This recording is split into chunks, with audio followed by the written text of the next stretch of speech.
बात करते हैं कराची में मजमूई अमन व अमान की। कराची के इलाके मेट्रोवेल में डाकू कार सवार 2 शहरियों को फायरिंग करके कत्ल करने के बाद 1.25 करोड़ रुपए से जायद रकम लूट कर फरार हो गए। औरंगी टाउन, मोमिनाबाद और सच्चल में फायरिंग से 2 अफराद जान से गए। डिफेंस पुलिस ने खयाबान इत्तेहाद के सिग्नल पर लूट मार की वायरल वीडियो में दिखाई देने वाले मुलजिम को मुबैना मुकाबले के बाद जख्मी हालत में गिरफ्तार कर लिया। रिपोर्ट कर रहे हैं इमरान हफीज।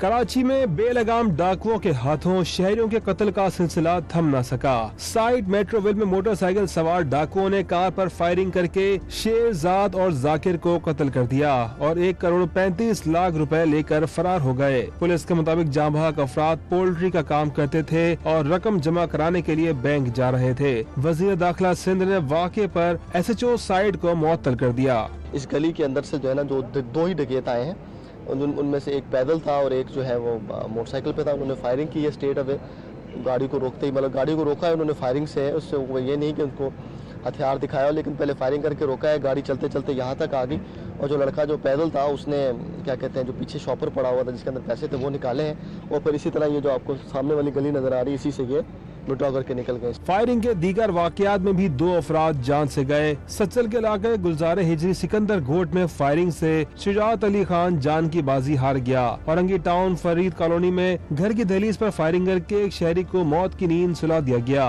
मकतूल के भाइयों ने वाक़े को जाती दुश्मनी करार दिया। खयाबान इत्तेहाद के सिग्नल पर कार सवार से लूट मार की वायरल वीडियो में नजर आने वाले एक मुलजिम सद्दाम को डिफेंस पुलिस ने मुकाबले के बाद जख्मी हालत में गिरफ्तार कर लिया। मुलजिम से असलहा और छीनी गई मोटरसाइकिल भी बरामद कर ली गई, जबकि दूसरा मुलजिम फरार हो गया। गुलशन मेमार पुलिस ने भी मुबैना मुकाबले के बाद 2 मुलजिमान को जख्मी हालत में गिरफ्तार कर लिया। Imran Hafeez, Dawn News, Karachi.